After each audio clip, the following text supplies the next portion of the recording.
अस्सलामुअलैकुम। मेरे ख्याल मेरी आवाज आप लोगों तक आ रही है। हमने लास्ट टाइम जो कवर किए टॉपिक प्रोबेबिलिटी में वो थे, एक तो पहले हमने किया था डिस्क्रीट वेरिएबल के लिए प्रोबेबिलिटी फंक्शन बनाना, जिसको हम प्रोबेबिलिटी मास फंक्शन का भी नाम देते हैं फॉर डिस्क्रीट वेरिएबल।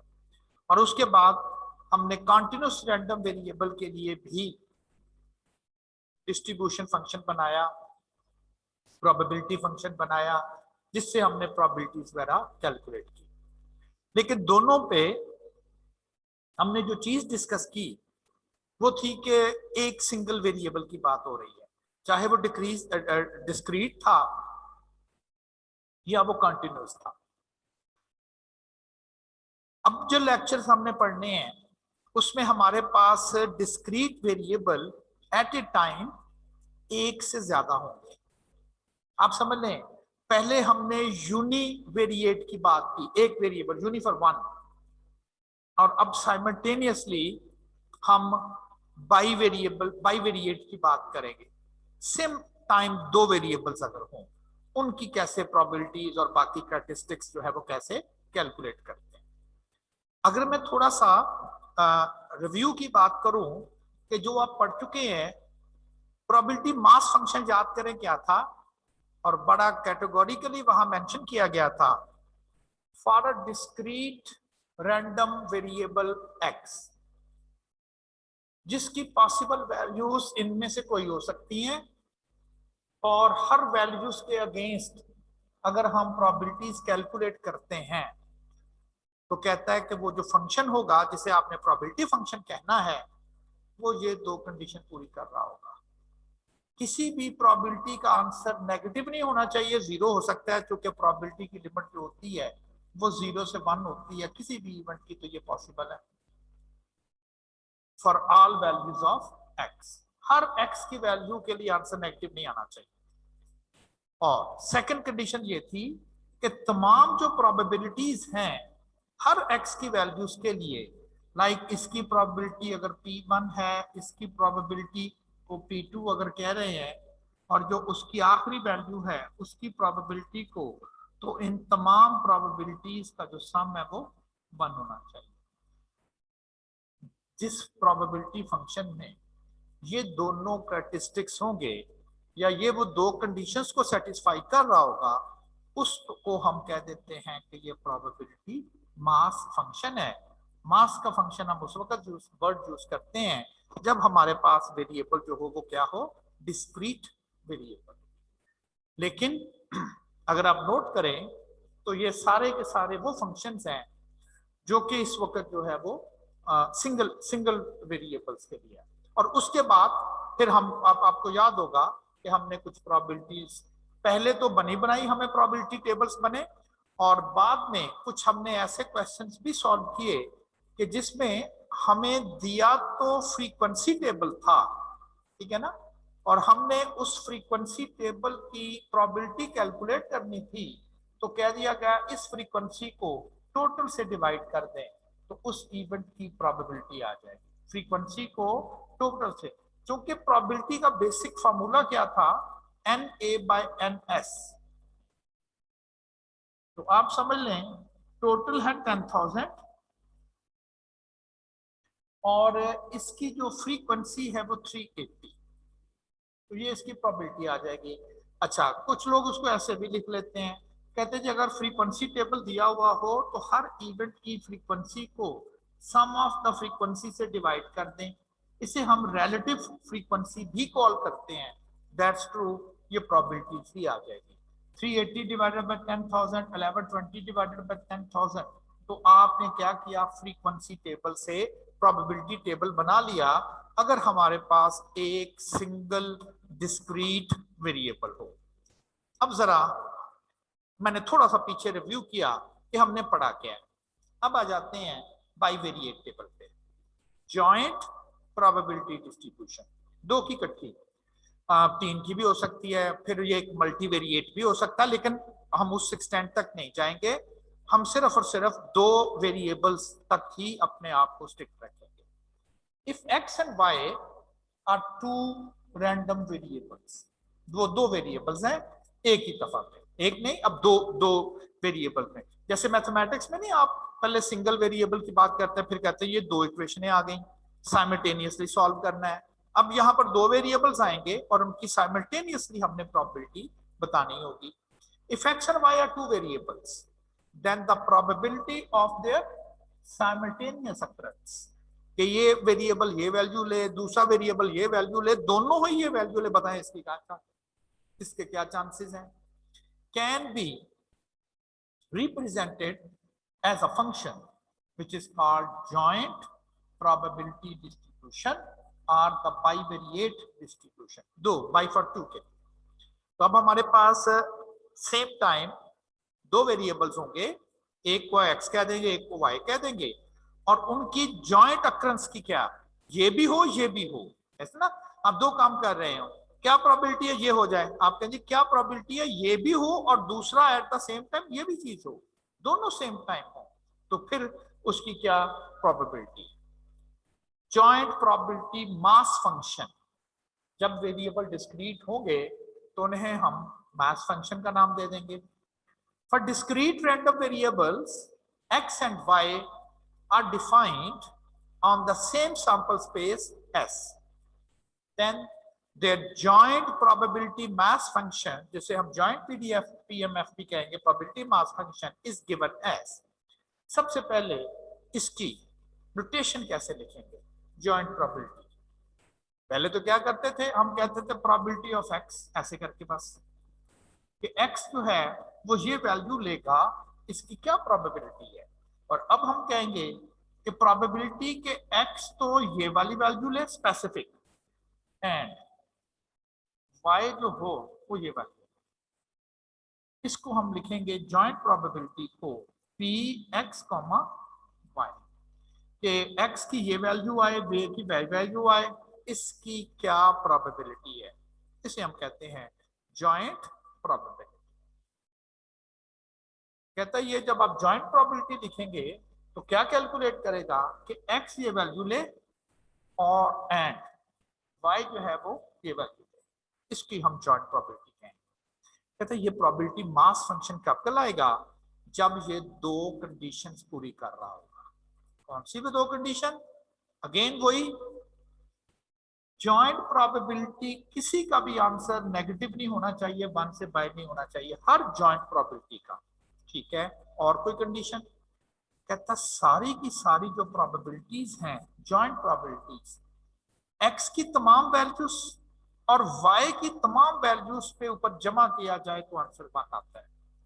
x की भी तमाम वैल्यूज और y की भी तमाम वैल्यूज ले, हर जॉइंट प्रोबेबिलिटी उस पर कैलकुलेट करे और उसका सम अगर 1 आ जाए तो देन इस फंक्शन को हम जॉइंट प्रोबेबिलिटी मास फंक्शन का नाम दे देंगे। एज कंपेयर टू वहां पर हमने जो बात की थी यहां पर वो सिंगल एक वेरिएबल्स के लिए थी, यहां पर एक सिंगल वेरिएबल के लिए हमने बात की कि जी सारी, ये भी ऐसे लिखा हुआ है 0 लेस देन और इक्वल टू pi और एनी वैल्यू लेस देन और इक्वल टू 1, और फिर उसको कह दिया सम x, क्योंकि सिर्फ एक ही x है, x की मुख्तलिफ वैल्यूज के ऊपर प्रोबेबिलिटी आएगी, कहता सारी x की वैल्यूज की प्रोबेबिलिटी को ऐड करेंगे तो आपका आंसर 1 आना चाहिए। इसके कॉरस्पॉन्डिंगली पैरेलली हम ये बोल रहे हैं कि जो जॉइंट है उसमें सारी प्रोबेबिलिटीज जॉइंटली, x की ये वैल्यू हो, y की ये वैल्यू, जो भी प्रोबेबिलिटी का आंसर आना चाहिए वो 0-1 की रेंज में ही होना चाहिए। और फिर सम क्या है, कहता तमाम x वैल्यूज जितने भी y वैल्यूज हैं सबकी प्रोबेबिलिटीज का सम करेंगे, that sum must equal to 1। जो फंक्शन भी ये दो कंडीशंस पूरी करे उसे हम कहते हैं ये बाइवेरिएट प्रोबेबिलिटी मास फंक्शन। फर्ज करें एक एग्जांपल लेते हैं और देखते हैं कि इनसे जॉइंट प्रोबेबिलिटी मास फंक्शन कैसे बनाना कैसे। Following data represent the number of persons that are in favor, against, or has no opinion during a survey of 200 respondents regarding government policies for controlling COVID-19 virus. कहते एक सर्वे किया गया, 200 लोगों total available थे, हर एक से पूछा गया और 2 इंफॉर्मेशन वहां से रिकॉर्ड की गई कि वो जो शख्स जिससे इंटरव्यू किया गया है उसकी जेंडर क्या है, मेल के फीमेल। और दूसरा ये पूछा गया जब उनसे कि जी गवर्नमेंट इस वक्त जो भी एक्ट कर रही है, स्कूल कॉलेजेस बंद कर दिए हैं, बिजनेस को वो 5 दिन कर दिया है, 8 o'clock वो ऑफ कर देते हैं, 50% कहते हैं कि हाजिरी होनी चाहिए, ट्रेवलिंग करनी है, मास्क जरूर होना चाहिए। तो क्या ये जो पॉलिसीज हैं टू कंट्रोल द कोविड-19 वायरस, क्या आप इस पॉलिसीज फेवर हैं? आप कहते हैं, अक्सर नहीं कहते यार मैं तो फेवर में हूं, ऐसा ही होना चाहिए था, और क्या तरीका है। कुछ लोग कहते हैं नहीं जी ये कोई वे नहीं है, इससे कोविड तो नहीं कंट्रोल होगा, कि जी आपने स्कूल कॉलेजेस बंद कर दिए, बिजनेस बंद करना है, इससे कंट्रोल हो जाएगा, तो शायद अगेंस्ट भी हो। और कुछ लोग जिनसे पूछा गया उन्होंने कहा जी कि हम कोई आंसर नहीं करते, नो कमेंट्स करके वो चुप कर जाते हैं कि ना तो हम फेवर में ना अगेंस्ट हैं। ये सारा डेटा यहाँ टेबल पे लगा दिया, just like a frequency table. How many frequency table, बिल्कुल उसी पैटर्न पे जिस पैटर्न पे आपने इस सिंगल वेरिएट में पूछा था, तो आंसर्स हमें मिले थे कुछ इस किस्म के, ये वाले, ठीक है ना। कितना वेटिंग टाइम था, तो सिर्फ एक ही था, बस एक ही वेरिएबल था एक्स, और आगे हर वेरिएबल की फ्रीक्वेंसीज मेंशन थी कि कितने लोगों को कितने टाइम तक जो है वो वेट करना पड़ा। इस टेबल को हम कहते हैं ये बाइवेरिएट फ्रीक्वेंसी टेबल है। कितने लोग क्या कह रहे हैं, 50 मेल जो थे वो फेवर में थे, 25 मेल जो थे वो अगेंस्ट थे पॉलिसीज के, 5 मेल जो थे वो कह रहे थे नो ओपिनियन। इस डेटा जो कि 200 रिस्पोंडेंट का था, 80 उसमें से मेल थे। इसी तरह से फीमेल 80 फेवर में थी, 3 अगेंस्ट थी, 10 जो थी नो ओपिनियन। ये फ्रीक्वेंसीज हैं। और 120 टोटल फेवर करने वाले 130 लोग थे, उसमें मेल फीमेल भी होंगी, अगेंस्ट 55 थे और नो ओपिनियन 15 थे, तो ये 200। इस टेबल को आप कह सकते हो कि ये बाइवेरिएट फ्रीक्वेंसी टेबल है। Frequency table, bivariate frequency table. पहला क्वेश्चन है, कहता है इसको प्रोबेबिलिटी टेबल में बदलना हो तो कैसे। सिंपल, जिस तरह से प्रोबेबिलिटी कैलकुलेट करते हैं। अब दोनों मैंने ऐसे ही नाम दे दिया, मैंने कहा कि एक्स एक वेरिएबल है, उसे कह दे जेंडर, वो मेल भी हो सकती है वो फीमेल भी, ठीक है ना, ऐसी वैल्यू न्यूमेरिक्स दे दिया मैंने। वाई वेरिएबल को कह दिया उसका रिस्पॉन्स, अगर वो फेवर में है तो कह दें ये वाई की वैल्यू 1 है, 2 का मतलब अगेंस्ट है और 3 का मतलब है नो ओपिनियन। अब आपको अगर मैं ये कहूं कि ये 200 लोग हैं, इनमें से क्या चांस है या कितने परसेंट, अगर परसेंटेज फॉर्म में बताया जाए, कि जो मेल फेवर में है, तो प्रोबेबिलिटी कैसे कैलकुलेट करते हैं रिलेटिव फ्रीक्वेंसी में, कि जी कितने मेल फेवर में है divided by the total respondent. 50 male favour में है डिवाइडेड बाय टोटल रिस्पोंडेंट, 5/20। तो 5/20 जो है वो इस पहले की प्रोबेबिलिटी आ जाएगी, 5 डिवाइडेड बाय 20, 0.25 पहले सेल की प्रोबेबिलिटी आ जाएगी, रिलेटिव फ्रीक्वेंसी आ जाएगी। तो फ्रीक्वेंसी बाइवेरिएट फ्रीक्वेंसी टेबल से क्या बना दिया आपने, बाइवेरिएट प्रोबेबिलिटी टेबल। चूंकि ये डिस्क्रीट हैं, ठीक है ना, कोड है ना, 1 है तो 2 आ सकता है, 1.7 जेंडर तो नहीं हो सकती।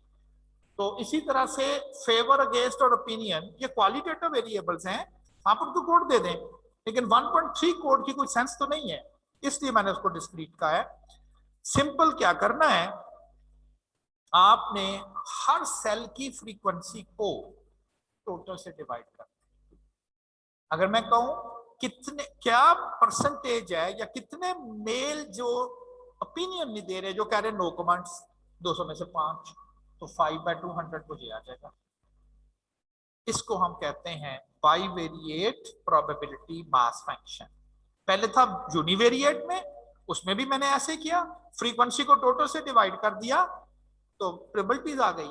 अब वहां पर क्या है, जॉइंट फ्रीक्वेंसी को टोटल पे डिवाइड कर दिया तो जॉइंट प्रोबेबिलिटी आ गई। किस किस की, ये मेल की है, नहीं मेल की नहीं, मेल फेवर, इधर से ये इधर से ये x1 है और ये y1 है।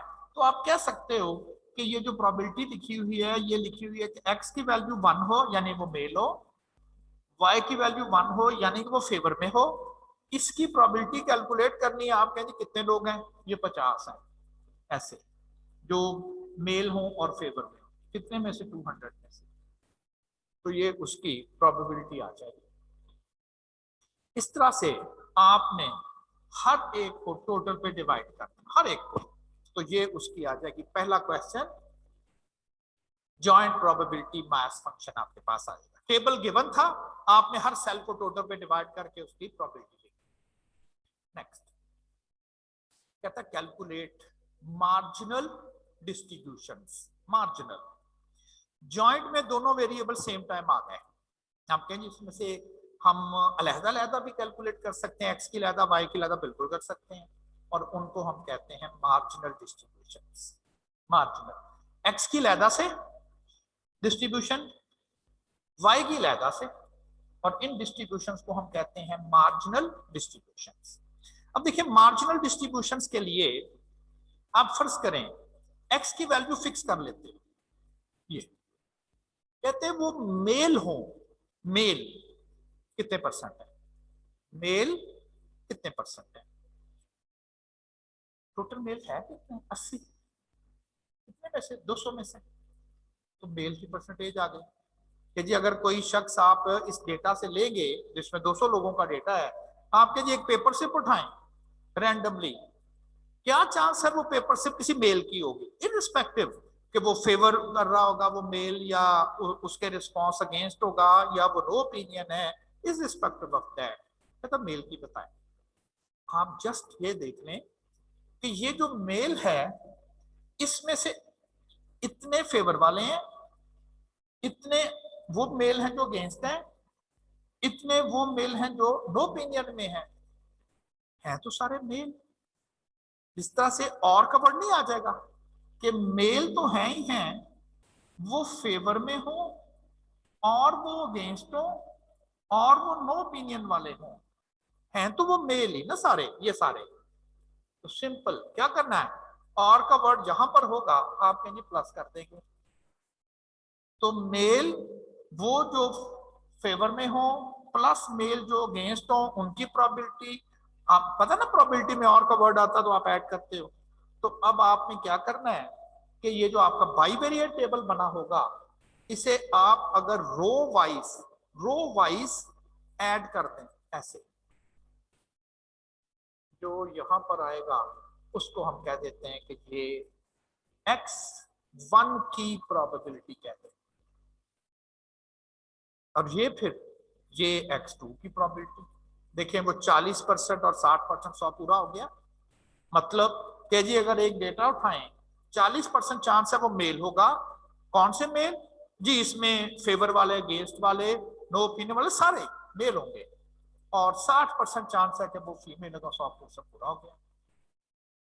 इसको हम कहते हैं मार्जिनल डिस्ट्रीब्यूशन ऑफ एक्स। अगर सिर्फ जेंडर की बात करें तो एक्स की मुख्तलिफ वैल्यूज और उसकी कॉरेस्पॉन्डिंग प्रोबेबिलिटी।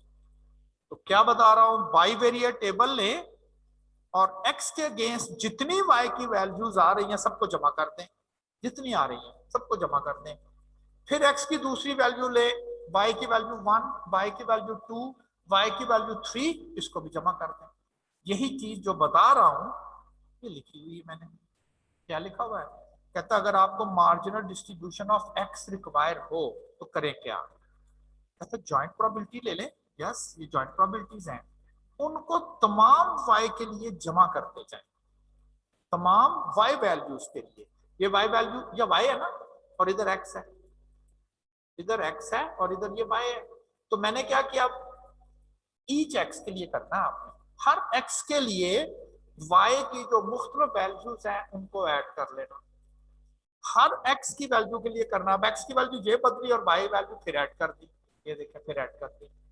ये जो डिस्ट्रीब्यूशन बनेगी इसे हम कहते हैं कि this one is the marginal distribution. इसमें से मैंने अलग करके लिख दिया, ले जी ये इसकी मार्जिनल डिस्ट्रीब्यूशन आ गई। इस डेटा में अगर आप एक शख्स सेलेक्ट करें तो बताना हो कि क्या चांस है, पॉसिबली वो मेल होगा 40%, वो फीमेल होगा रिस्पॉन्डेंट 60%। तो ये तो होगी मार्जिनल डिस्ट्रीब्यूशन ऑफ एक्स। इसी तरह से मार्जिनल डिस्ट्रीब्यूशन ऑफ वाई, कि जी यहां से एक शख्स सेलेक्ट करना है, क्या चांस है वो शख्स होगा जो फेवर वाला होगा। भाई फेवर वाले तो मेल फीमेल दोनों में है, इकट्ठा करके बताएं ना फिर। तो इसे हम कहेंगे marginal distribution of y. Y में एक वैल्यू फिक्स कर दें और क्या कर दें, ऐड कर दें ये वाली प्रोबेबिलिटी। दोनों एक्स की प्रोबेबिलिटीज मैंने ऐड कर दी फेवर में, 25 और 40, ठीक, 40, 50, 60 और 65 आ गया। फिर इसी तरह से इसे फिक्स कर लिया, अगेंस्ट में भी मेल और फीमेल हैं, इनको ऐड कर लिया, पुट 275, और इसी तरह से थर्ड पॉइंट। ये अगर मार्जिनल डिस्ट्रीब्यूशन एक्स की है तो फिर ये मार्जिनल डिस्ट्रीब्यूशन किसकी हो जाएगी, वाई की।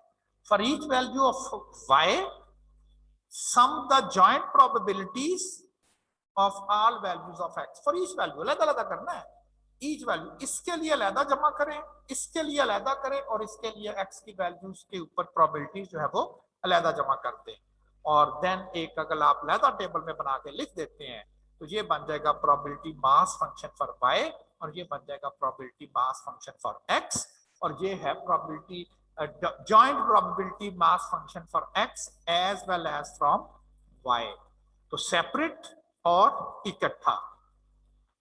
अब एक कोई फिक्स नोटेशन तो नहीं है, लेकिन रूटीन में हम क्या करते हैं कि अगर जॉइंट प्रोबेबिलिटी लिखनी हो तो इस तरह से लिख देते हैं जॉइंट को, और अगर मार्जिनल लिखनी हो तो एक्स की तो उसको जी एक्स लिख देते हैं, जी एक्स करके। तो जरूरी नहीं है, वो कोई नाम रख सकते हैं ना, तो जी एक्स से मुराद हो एक्स, एक्स लिख देना काफी है, ये मार्जिनल डिस्ट्रीब्यूशन ऑफ एक्स है।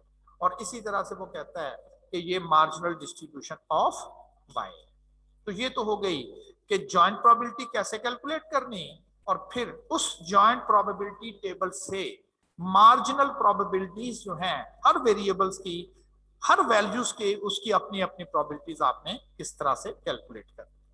तो ये हो गया क्वेश्चन का second part, calculate the marginal distributions. वो हमने जॉइंट टेबल से रो के टोटल करके एक्स की पर लिख दी और कॉलम के टोटल करके हमने वाई की लिख दी। अब थर्ड वन आ गया, जो थर्ड पार्ट था, that is the conditional distribution. थोड़ा सा बेसिक प्रोबेबिलिटी में एक चीज रिवाइज करें, उसमें मैंने कंडीशनल प्रोबेबिलिटी ये कहा था कि अगर आपके पास कोई डेटा हो, कोई एक्सपेरिमेंट है, उसका डेटा है, उसमें से कुछ इंफॉर्मेशन आपको दे दी जाए, ऑलरेडी आपको कुछ बता दिया जाए, कोई इंफॉर्मेशन आपको बिफोर टाइम बता दी जाए, अगर ये हो अब इसकी प्रोबेबिलिटी बताओ। आप समझ लें आधी आधी इंफॉर्मेशन दे दी, बाकी पूछ ली, ठीक है ना। लाइक किस तरह से, मैं आपको कहता हूं कि ये डेटा सेट था जिसमें मेल और फीमेल भी थे, फेवर अगेंस्ट और नो ओपिनियन वाले भी थे। मैं कहता हूं कि मैंने क्या किया, मेल रिस्पोंडेंट से, वो लोग जो मेल थे, मैंने एक पेपर स्लिप पिक की। अब ये तो मुझे पता है ये पेपर स्लिप किसी मेल की पिक की गई है, तो ये तो नहीं कह सकता पता नहीं ये मेल की थी पेपर स्लिप के फीमेल की थी। अगर तो मैं ये कहता कि इस डेटा से एक पेपर स्लिप पिक की है, फिर नहीं पता वो मेल की है फीमेल की है, और दूसरा भी नहीं पता कि वो फेवर में है, अगेंस्ट है या नो ओपिनियन। लेकिन अब खुद बता रहा हूं ना कि मैंने पेपर स्लिप किसी मेल की पिक की है। ओके, क्या प्रोबेबिलिटी है ये वो पेपर स्लिप है जो कि लोग फेवर में है। अब आप कहेंगे कि मेल फीमेल तो एक्स है, favour against no opinion y है, उसने दोनों की प्रोबेबिलिटी पूछी नो, एक की बताई हुई है किसकी, वो है मेल। तो याद करें बेसिक प्रोबेबिलिटी में मैंने कंडीशनल प्रोबेबिलिटी ऐसे लिखी थी कि जब आपने किसी इवेंट की प्रोबेबिलिटी कैलकुलेट करनी हो लेकिन कुछ इंफॉर्मेशन आपको ऑलरेडी अवेलेबल है, तो देन उस प्रोबेबिलिटी को नाम हमने रखा था क्या, कंडीशनल प्रोबेबिलिटी, याद है ना। और अगर मैं इसको लिखूं भी तो ऊपर क्या लिखते थे आप, इन दोनों इवेंट की जॉइंट प्रोबेबिलिटी, और नीचे क्या लिखते थे, जो इवेंट नीचे दिया हुआ होता था गिवन दैट, ये इसका सॉल्यूशन था। बिल्कुल इसी पैटर्न पे हमने इनकी कंडीशनल डिस्ट्रीब्यूशन भी फाइंड करनी। अब जब कंडीशनल डिस्ट्रीब्यूशन लिखेंगे तो मैं लिख रहा हूं conditional distribution of x, x की कंडीशनल डिस्ट्रीब्यूशन, एक्स अननोन है, उसकी प्रोबेबिलिटीज बताएं। एक्स में ये दो पॉसिबिलिटीज हैं, एक्स अननोन है, उसकी प्रोबेबिलिटी बताएं, लेकिन क्योंकि कंडीशनल है एक्स की, इसका मतलब दूसरा दिया हुआ होगा, यस दूसरा दिया हुआ होगा। आपको वो कह सकता है कि जी मैंने एक पेपर स्लिप उठाई है, ये पेपर स्लिप मैंने उनसे उठाई है, उन लोगों में से उठाई है जो फेवर कर रहे थे, उनमें से मैंने निकाल ली है।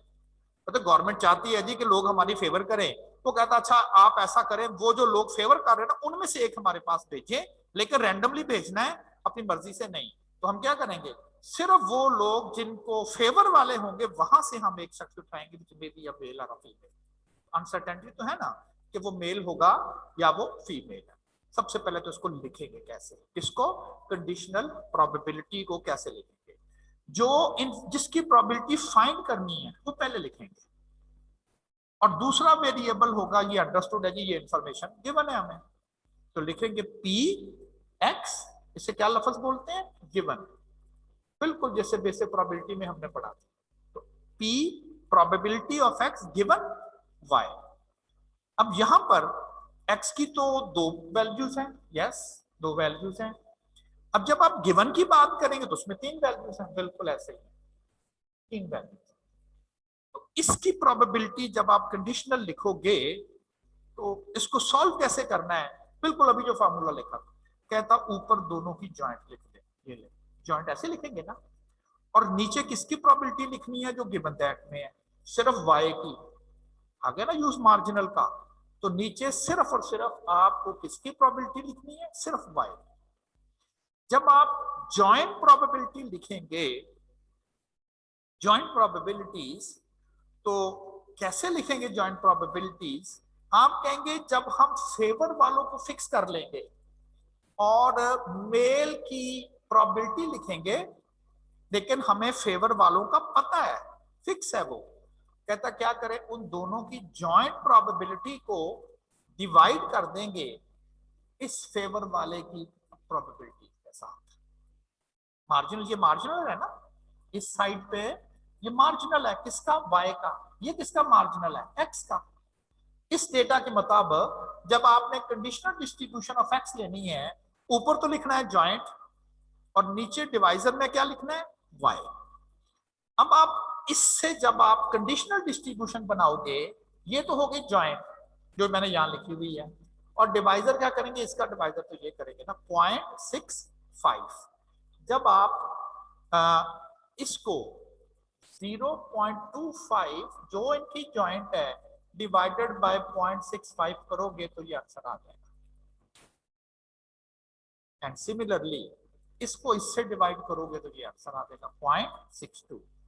This is the conditional distribution of x when y is equal to 1।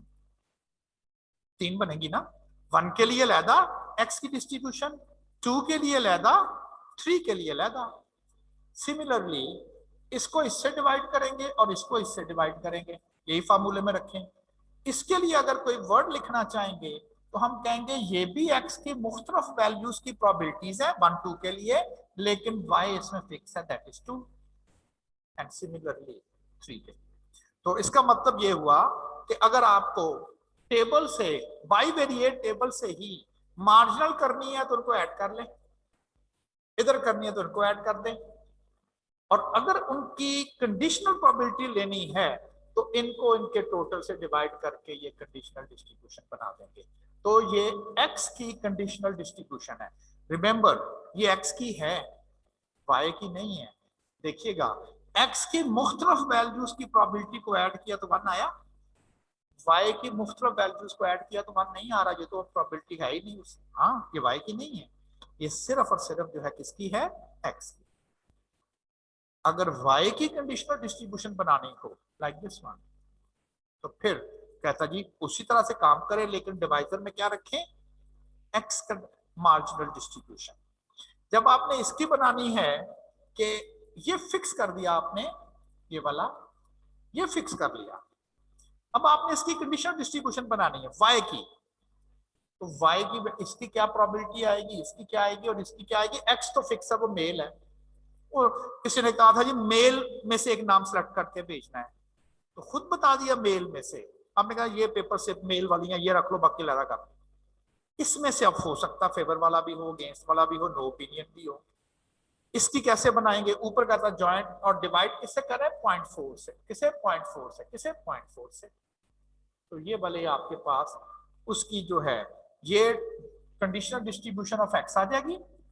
देखिए एक्स की वैल्यू हर वाई की वैल्यू के लिए एक्स की वैल्यू प्रोबेबिलिटी मास फंक्शन दे रही है, और इधर हर एक्स की वैल्यू के लिए वाई की वैल्यूज को ऐड करेंगे तो वो 1 है, y1 y2 और y3।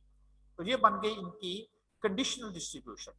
तो तीनों टारगेट एक ही टेबल से पूरे हो गए। फ्रीक्वेंसी टेबल को जॉइंट प्रोबेबिलिटी में बदल दिया, फिर रो वाइज जमा किया, कॉलम वाइज जमा किया, मार्जिनल डिस्ट्रीब्यूशंस आ गई। हर सेल को यानी कि जॉइंट प्रोबेबिलिटी को मार्जिनल प्रोबेबिलिटी से डिवाइड किया अगर वाई की, तो वो कंडीशनल डिस्ट्रीब्यूशन बन गई एक्स के अपोजिट, और अगर वो एक्स से डिवाइड किया तो वो कंडीशनल डिस्ट्रीब्यूशन बन गई वाई। अब फर्ज करें आपको एग्जाम में कंडीशनल डिस्ट्रीब्यूशन टेबल ही दे दिया जाए खुद बना के, ये तो मैंने आपको बनाना सिखाया ना, वहां से खुद ही बना के दे दिया मैंने। और क्वेश्चन क्या पूछा, कहता है if a male, male select करना है, जेंडर खुद बता रहा है, if a male is selected at random. सारे जो पेपर स्लिप्स हैं उनमें से ये कंफर्म है मेल की पेपर स्लिप निकालनी है, तो हमें पता था ये पेपर स्लिप मेल की हैं, उनको अलहदा किया और उनको एक डिब्बे में डाल दिया। 200 थे ना, तो 200 में से मेल कितने थे, जो शुरू में हमने पढ़े थे 80 थे शायद, 80। तो समझ ले अब डिब्बे में हमने 80 पर्चियां जो मेल जिसके ऊपर लिखा था वो हमने अलहदा करके डाल दी। अब उनमें से एक पेपर स्लिप उठानी है। अब इसमें हों तो सारे मेल, लेकिन इसमें अगेंस्ट भी हैं, फेवर वाले भी हैं और नो ओपिनियन वाले भी हैं। क्वेश्चन क्या है, what is the probability that selected male, जो हमने मेल सेलेक्ट किया था, इज अगेंस्ट, यानी कि जो पेपर स्लिप निकाली है वो होगा तो मेल ही ना, कहता है ये वो वाला मेल होगा जो अगेंस्ट है। चूंकि जेंडर की अनसर्टेनिटी नहीं है, वो पता मेल होगा, अनसर्टेनिटी अब ये रह गई वो फेवर, वो मेल है जो फेवर में है या अगेंस्ट है या नो ओपिनियन वाला। चूंकि एक इंफॉर्मेशन आपको दी गई है एक वेरिएबल की, जेंडर की, और प्रोबेबिलिटी पूछी हुई है दूसरे वेरिएबल की, उसके रिस्पॉन्स की, तो आप कहेंगे ये चूंकि पता है तो हम कंडीशनल प्रोबेबिलिटी यूज करेंगे, वहां से आंसर करेंगे। लिखते हुए आप ये कहोगे कि ये इंफॉर्मेशन पता है कि x1 है और x1 का मतलब है मेल, x2 का मतलब है फीमेल, तो ये तो पता है, इसलिए मैंने इसको गिवन दैट में लिखा है। और y रिस्पॉन्स है, 1 का मतलब है फेवर में, 2 का मतलब अगेंस्ट, तो एक्चुअली आपने उसने आपको ये प्रोबेबिलिटी पूछी। ठीक, आपको अगर आपने कंडीशनल डिस्ट्रीब्यूशन बनाई हुई है, किसकी बनाओगे, y की, x की नहीं, x का तो दिया हुआ है, तो आप कंडीशनल डिस्ट्रीब्यूशन बनाओगे y गिवन x, ये आ गया। अब इसमें से आपने सबसे पहले वो डेटा सेलेक्ट करना है जो x1 का हो, मेल का।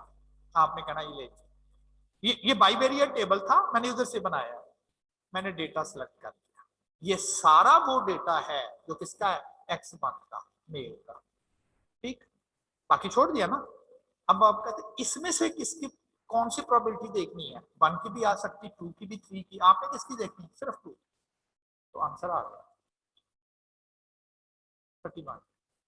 अगर आप सिर्फ मेल का डेटा अलहदा कर ले, सिर्फ मेल का, 31% चांस है कि अगर आप एक पेपर स्लिप उठाएंगे ये वो पेपर स्लिप होगी जो गवर्नमेंट की पॉलिसीज के अगेंस्ट होगा। इस क्वेश्चन को अगर एग्जाम में आते हैं, आप कहेंगे कि ये काफी लेंथी नहीं हो जाएगा कि पहले हम बाइवेरिएट टेबल बनाएं, फिर मार्जिनल्स बनाएं, क्योंकि मार्जिनल से ही कंडीशनल्स में जाना है, और फिर कंडीशनल बनाएं। है तो ऐसा ही, उसमें कोई शक नहीं है। लेकिन सारा कंडीशनल प्रोबेबिलिटी टेबल आप कहते हैं बनाने की क्या जरूरत है? हाँ, ये ठीक है कि सारा टेबल आपको ऐसा सच बनाने की जरूरत नहीं है। इसलिए कि फर्ज करें आप सिर्फ और सिर्फ यही प्रोबेबिलिटी चाहिए ना, यही प्रोबेबिलिटी चाहिए। क्या डेफिनेशन कहती है? कहता है कि ऊपर इनकी जॉइंट लिख दे, ऊपर जॉइंट आ गई, नीचे किसकी लिखनी है जी? इसकी लिखनी है। कंडीशन मार्जिनल सिर्फ x1 की लिखनी है। अपने टेबल में देखिए, जॉइंट 1 2, 1 इधर से ले लिया, 2 इधर से ले लिया, ये वाली, ठीक। और नीचे क्या लिखना है? G1, यानी कि जो x है ना, x1 की ये है, और मार्जिनल लेनी है, टेबल बना हुआ का ये लिख दिया, और 0.31 दो ऑप्शन हो गए, या तो सारा कंडीशनल डिस्ट्रीब्यूशन का टेबल बना ले और उसमें से जो चाहिए वो ले ले। आपके जी सारा टेबल बना के उसमें से एक सेल उठाना, तो क्यों ना सिर्फ वही एक ही सेल कैलकुलेट करे, टाइम बचेगा तो ठीक है। ऊपर इन दोनों की जॉइंट लिख दी, वो जॉइंट टेबल से ले ली, और नीचे लिखी x की 1, तो जो x1 है जहां पर कौन सी उसकी मार्जिनल लेनी है ना, तो मार्जिनल सारी ऐड करके, तो देखिए वही आंसर आ रहा है जो यहां पर आ रहा है। सिमिलरली कहता है if a person is selected at random, randomly select करना किन में से? From those that are in favour, ये खुद बता दिया किन में से लेना है। पता चल गया ये लोग हैं फेवर वाले हैं, इनमें मेल भी है फीमेल भी है, बाकी पर्चियां निकाल दे, बस फेवर वाली रहने दें। क्यों? उसने कहा था फेवर में से एक लेना है। कहता क्या चांस है अब आप पेपर से उठाएंगे तो वो किसी मेल की होगी। अब आपको y की एक वैल्यू बताई गई है, y का पता है वो ये वाला है। कहता है उसकी जेंडर मेल होगी, यानी कि x1 होगा, उसकी क्या प्रोबेबिलिटी? अब चूंकि प्रोबेबिलिटी आपने x की लेनी है, तो आपने कंडीशनल डिस्ट्रीब्यूशन भी x की ही कैलकुलेट करनी है। एक तो वही बात, अगर तो आपने ऑलरेडी कंडीशनल डिस्ट्रीब्यूशन सारी बनाई हुई है, तो इंपॉर्टेंटली आपने x की लेनी है, y को तो पता है। इसमें से सबसे पहले y1 वाला कॉलम सेलेक्ट कर, ये वाला बस, तो उसने कहा वो y1 में से लेना है। अब इसमें से कौन सा? 1, x1 0.38। अगर हम वो लोग जो फेवर कर रहे हैं उनकी अगर प्रोबेबिलिटीज हम कैलकुलेट करें, जो फेवर कर रहे हैं उनकी अगर कैलकुलेशंस परफॉर्म करें और उनमें से एक पेपर से उठाएं, 38% चांस है वो मेल की निकलेगी, 62% चांस है वो फीमेल की पेपर से निकलेगी। ये कंफर्म हो कि ये सारे के सारे कौन से लोग हैं जो फेवर करने वाले। एंड अगेन उसी तरह से क्या जी सारा टेबल बनाने की जरूरत है? कोई जरूरत नहीं है। इसकी प्रोबेबिलिटी कैलकुलेट करनी हो, आपको जॉइंट टेबल दिया हुआ हो, अगर ऊपर तो इनकी जॉइंट प्रोबेबिलिटी लिख ले 1 की, और वो आ रही है 0.25, और नीचे आप लिखेंगे y1 की प्रोबेबिलिटी, y1 की कौन सी? टोटल, उसकी जो मार्जिनल है, तो वही आंसर आप यहां से भी ले सकते हैं। तो आई थिंक सो कि आपको क्लियर है ये दोनों चीजें, ठीक है ना। इस एग्जांपल में एक साइमल्टेनियस फ्रीक्वेंसी टेबल, जिसे बाइवेरिएट फ्रीक्वेंसी टेबल दिया गया था, उसको बताया गया कि कैसे आपने उसको प्रोबेबिलिटी टेबल में कन्वर्ट करना है। आप समझ लें मैंने बेसिक सा फॉर्मूला यूज किया है, NA/NS, हर सेल को मैं इवेंट कहता गया और टोटल से डिवाइड कर दिया गया हर सेल को, तो हर सेल की मैंने प्रोबेबिलिटी कैलकुलेट कर दी। फिर ऐसा भी किया जा सकता था, मेल की कैलकुलेट करनी ना, 80 को 200 पे डिवाइड कर दें और 120 को 200 पे डिवाइड कर दें, ये इनकी मार्जिनल आ जाएगी।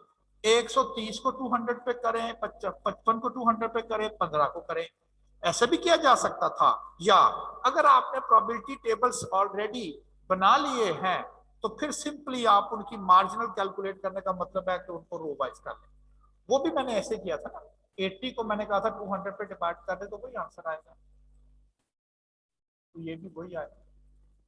तो वो डिपेंड करता है कि आपके पास क्या है। फिर मैंने कहा कि अगर आपको कोई इंफॉर्मेशन दो थे, दोनों में से एक ही बता दी जाए, भाई प्रोबेबिलिटी तो उसकी होगी ना जो अननोन रह जाएगा। या दोनों ही अननोन हो तो प्रोबेबिलिटी बताएं, या दोनों में से कोई एक बता दे फिर प्रोबेबिलिटी बताएं। ऐसे नहीं होता कि यार ये फलां शख्स है, वो कहता है दो चीजें हैं, यार बताओ मैं तुम्हारा यूनिवर्सिटी लेवल, यूनिवर्सिटी में मैं तुम्हारा दोस्त था, अननोन का फोन आता है, वो कहता है यार पूछो मैं कौन हूं, मैं यूनिवर्सिटी में दोस्त था आपका, बताओ। अब कहते हैं यार दो हैं, एक तो दोस्त मेरे तो बहुत सारे हैं, अब यूनिवर्सिटी में से है तो इसका मतलब दोस्तों की लिस्ट में से अब आपके पास इंफॉर्मेशन वो आ गई है, ये वो दोस्त है जो यूनिवर्सिटी का है। अगर तो ये कहता, फोन किया, आप कौन बोल रहे हो, कहता यार पहचानो मैं तुम्हारा दोस्त बोल रहा हूँ। ठीक, आप कहेंगे यार कुछ दोस्त तो मेरे वो थे जो यूनिवर्सिटी लेवल के थे, कुछ वो थे जिनसे मेरा वो क्या, जिस इलाके में मैं रहता था सिटी में वो भी थे, आप कौन से हो। कहता चलो ये तुम्हें हेल्प आउट कर देता हूँ, मैं यूनिवर्सिटी में से हूँ, मेरा ख्याल आपका हल्का बाप थोड़ा कम हो जाएगा। अब यूनिवर्सिटी के दोस्तों में से पहचानना रह गया, ज्यादा चांसेस हो गए। यही कंडीशन प्रोबेबिलिटी है। आपको कोई हिंट मिल जाता है, आपको कोई बता दिया है, ये इंफॉर्मेशन आपके पास है, उसकी मदद से अब आप प्रोबेबिलिटी कैलकुलेट करोगे तो वो थोड़ी सी आपके लिए उसकी प्रोबेबिलिटीज जो है वो इंप्रूव हो जाएगी और फाइंड करना उससे। जी अगर आपका कोई क्वेश्चन है तो बोलिएगा, बताइएगा मुझे, एनीवन। चले ठीक है फिर जी, नेक्स्ट लेक्चर के लिए फिर अल्लाह हाफिज।